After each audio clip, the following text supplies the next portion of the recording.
Dans Énergie 54 aujourd'hui, la Libye, un pays riche en pétrole, au cœur de la Méditerranée, longtemps absent des radars énergétiques mondiaux et pourtant incontournable. Alors que Tripoli cherche à retrouver ses niveaux historiques de production, une nouvelle séquence s'ouvre. Retour des investisseurs, accords stratégiques de long terme et une ambition claire, revenir au centre du jeu énergétique. Avec les premières réserves de pétrole prouvées d'Afrique, les hydrocarbures restent le socle de l'économie libyenne. Mais désormais, l'enjeu est ailleurs. Infrastructure, électricité, transformation locale et ouverture vers l'Europe, la Libye veut transformer son énergie en stabilité, en croissance et en valeur réelle. Entrons ensemble au cœur d'un dossier clé, la Libye, l'énergie et sa transformation économique.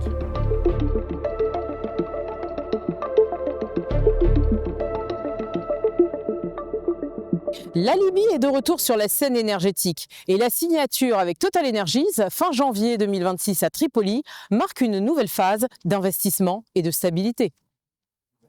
فقد شهد عام 2025 أعلى معدل إنتاج يومي بلغ 1,374,000 برميلا يوميا وهو ولله الحمد الأعلى منذ أكثر من 12 سنة. Quand vous pensez à la Libye aujourd'hui, quelle est la première émotion qui vous vient? Tristesse, j'ai envie de dire. Tristesse. Depuis 2011, ça a été compliqué. On est passé par des moments difficiles. Il y a eu plusieurs événements, plusieurs guerres civiles entre plusieurs milices. Il y a eu des civils qui ont été touchés, plusieurs villes aussi. Et au niveau de la cherté de la vie, de l'électricité, du carburant, c'est quand même un pays riche en pétrole. Tout à fait. À l'époque, il y avait en 2010 1,6 million de barils par jour. Bon, depuis 17 ans, la donne a changé. Donc quand vous voulez tout simplement faire le plein de carburant, ça se passe comment? Et vous êtes basé où déjà? À Tripoli? À Tripoli. À Tripoli. Il y a eu des moments difficiles où il y a des coupures d'approvisionnement de pétrole, d'essence dans les stations. On ne sait pas pourquoi. Des fois, on met plus de 2-3 heures pour remplir, faire le plein. Il y a des périodes où c'est compliqué, il y a des périodes où ça revient à la normale, sans raison. Des fois, c'est seulement des informations qui circulent comme quoi il va y avoir des coupures d'approvisionnement, etc. Et en effet, c'est des fois compliqué. Après, ça revient à la normale. C'est par période, j'ai envie de dire, en fait. C'est pas en continu. Au niveau du quotidien, ça affecte quand même pas mal. Ça affecte mais c'est le par quotidien. période, c'est par période. Non, c'est pas tout le temps. Mais en 2025, c'est arrivé fréquemment? J'ai envie de dire, c'est arrivé au moins 2-3 fois sur l'année 2025. Vous avez fait la queue pendant 3 heures. C'est ça. Il y avait des grèves alors qu'en fait... C'est ça. Et pour quelqu'un qui ne vit pas en Libye et qui voudrait tout simplement comprendre la Libye d'aujourd'hui, c'est quoi la Libye d'aujourd'hui? C'est pas que des coupures de courant quand même? Non, c'est un pays divisé, j'ai envie de dire, en deux parties, deux gouvernements, deux armées, plusieurs milices. On a un côté de l'Est qui a son propre univers, j'ai envie de dire. Le côté de l'Ouest est totalement différent.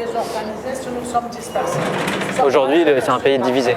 C'est un pays divisé, c'est un peuple également touché par cette division. It was a great pleasure attending to the summit of economic and energy in Tripoli, which was in the end of January this year. It gathered together the whole companies, local and international, which is very important. And it started with a few agreements between companies like Total Energy plus the ConocoPhillips and Waha Oil companies. As everyone knows, Libya is the country of energy, not only fossil energy, it is renewable as well. Libya is based on the Mediterranean Sea. We having also renewable which comes from the sun and wind energy, plus hydrogens. And recently we had concessions biddings, and several company, probably 6 company, has been win already, such as Qatar Energy, plus the Total Energy as well, also Eni, and Chevron as well. Let me add, the mining sector also in Libya is very important. Libya has a lot of resources in terms of minings. It is existing in the southern regions of Libya, basically, in the Sahara. And in these kind of resources hasn't been touched yet. And these kind of resources in the coming months or in the coming years, it can be applicable for any kind of investments. Pour analyser cette équation entre ressources, gouvernance et crédibilité financière, nous avons interrogé M. Francis Perrin, chercheur et directeur associé à l'IRIS. La Libye a plusieurs atouts pour être un acteur important dans l'architecture énergétique euro-méditerranéenne. D'abord, c'est un pays qui a d'importantes ressources pétrolières et gazières dans son sous-sol, ressources qui sont souvent d'ailleurs largement sous-exploitées. Ensuite, la Libye est proche du marché européen et des marchés méditerranéens par définition. La Libye a une bonne connaissance de ces marchés depuis des dizaines d'années sur le plan énergétique, ce qui veut dire pour ce pays, bien sûr, pétrolier et gazier. Et puis, on observe un retour des compagnies pétrolières étrangères sur le sol libyen, après évidemment des années d'incertitude maximale due à la guerre, il y a tous les problèmes d'insécurité qui en ont découlé. Cela dit, il n'y a pas que des points positifs, il y a quand même pour ce pays, qui est toujours divisé en deux, un degré important de risque politique et de risque en matière de sécurité, mais plusieurs compagnies pétrolières internationales montrent par leur retour sur le terrain qu'elles estiment que ces risques sont devenus à présent gérables. La Libye est un pays qui a pas mal de gaz, on le connaît plus comme sous forme de pétrole, c'est plus un pays pétrolier que gazier, mais les ressources de gaz sont importantes, elles sont assez largement sous-exploitées. La Libye est déjà un exportateur de gaz vers l'Europe, vers l'Italie, donc vers l'Union européenne depuis pas mal de temps. Il y a un gazoduc qui relie la Libye à l'Italie, à travers la Méditerranée, le gazoduc Green Stream.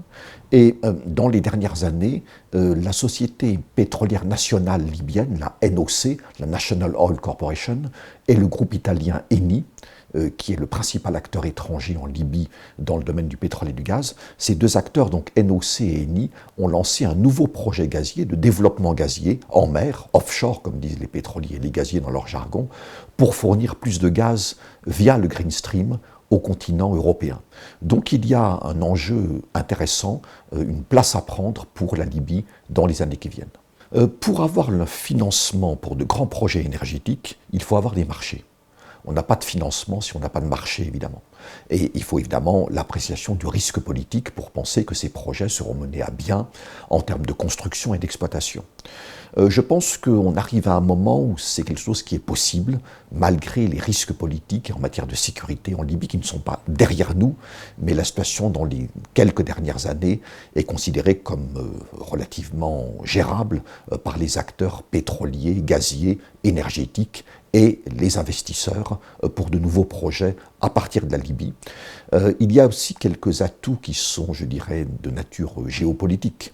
L'Union européenne a réaffirmé récemment qu'elle entend se passer complètement du pétrole et du gaz russe au plus tard d'ici l'automne 2027, c'est-à-dire demain. Et par ailleurs, les États-Unis, qui sont devenus de loin le premier fournisseur de l'Union européenne en termes de gaz naturel liquéfié, suscitent quelques inquiétudes de nature différente avec l'administration Trump numéro 2. Et certains pays européens se disent que l'Union européenne est peut-être devenue un peu trop dépendante du gaz naturel liquéfié GNL américain pour échapper au gaz naturel russe. Cela veut dire que ça ouvre la porte potentiellement à d'autres acteurs, d'autres fournisseurs de gaz, qui pourraient être des fournisseurs d'Afrique du Nord, dont la Libye, et cela peut évidemment concourir à faciliter les questions de financement dans les années qui viennent. Cela montre que la Libye est quand même de retour sur la scène pétrolière et gazière mondiale. Il y a eu plusieurs étapes. Il y a eu cet appel d'offres pour l'exploration qui a été lancé en 2025 et qui a débouché tout récemment sur l'attribution de 5 permis d'exploration. avec quelques grands noms de l'industrie pétrolière, dont l'américain Chevron, deuxième pétrolier américain avec ExxonMobil, qui fait son entrée en Libye. Le groupe énergétique italien Eni, très présent en Libye depuis des décennies, qui a pris à nouveau un nouveau permis d'exploration. Le groupe espagnol Repsol, lui aussi très important en Libye depuis des dizaines d'années. Qatar Energy, le géant pétrolier et gazier du Qatar. Donc il y a du beau monde qui s'est précipité à la faveur de ces appels d'offres, ce qui est un signe quand même de confiance dans les perspectives pétrolières et gazières de la Libye. Et il y a eu un petit peu avant, au mois de janvier, la prolongation d'accords entre la National Oil Corporation, la NOC, donc la société d'État libyenne, l'acteur étatique, et puis Total Energy, ConocoPhillips, Total Energy, le groupe français bien sûr, ConocoPhillips, le troisième pétrolier américain après ExxonMobil et Chevron. Et ils ont conclu avec les autorités libyennes un accord qui prolonge jusqu'à la fin 2050, ce qui n'est pas rien, leur présence sur les concessions de Waha, à terre dans le bassin de Sirte. Il y a eu également des accords entre la NOC et le groupe hongrois MOL, groupe étatique, des accords entre la NOC et Chevron également par ailleurs. Donc plusieurs signes montrent que les compagnies pétrolières étrangères sont prêtes à réinvestir en Libye. Et ça veut dire donc que, de leur part, elles estiment que malgré les risques politiques et les risques en matière de sécurité, ce pays mérite qu'on y accorde de l'intention et qu'on y investisse des sommes très élevées. Comme toujours dans le pétrole et le gaz, on parle de sommes qui représentent des milliards de dollars. La Libye ne manque ni de compétences ni de ressources. Elle traverse une transition. Certains regardent en arrière, nostalgiques d'une époque, et pleurent leur guide. Mais une jeunesse déterminée veut avancer et voir la Libye, riche en pétrole, briller plus fort qu'hier. Les défis sont là. Stabilité institutionnelle, infrastructures à moderniser, économie à diversifier. Au-delà du pétrole, vers le gaz et les ressources minières.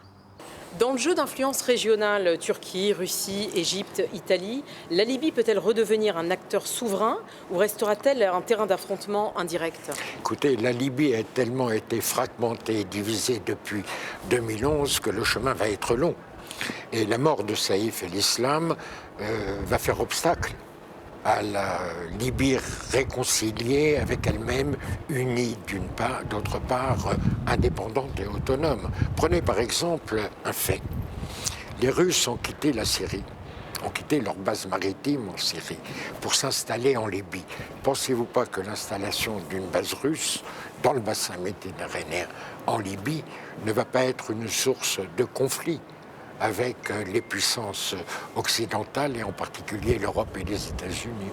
Et un investisseur énergétique peut-il considérer la Libye comme un environnement sécurisable à l'horizon 2030 ? Écoutez, si je regarde actuellement la situation de la Libye, j'aurais tendance à dire tout dépend de l'endroit où il se trouve. Mais c'est vrai que depuis 2011, les opérateurs économiques ont pris de mauvaises habitudes. Ils pillent les ressources énergétiques de la Libye, alors que du temps de Kadhafi, les opérateurs économiques étaient encadrés, elles ne pouvaient pas exploiter, par exemple, concernant le pétrole, des quotas qui étaient fixés par les autorités libyennes, car c'était pour Kadhafi la possibilité d'assurer, il le disait, l'avenir de la Libye. Mais il y a eu des concessions et des signatures d'accords récemment, Total Energies, ConocoPhillips. Est-ce que vous pensez que c'est positif pour l'avenir de la Libye après 17 ans d'inactivité ? Tout dépend de l'argent que l'on fera, de ce que l'on fera de l'argent qui sera retiré de ces contrats. La révolution contre Kadhafi, le pays est devenir, la vie en Libye est devenir catastrophique, quoi. Sur un plan économique ?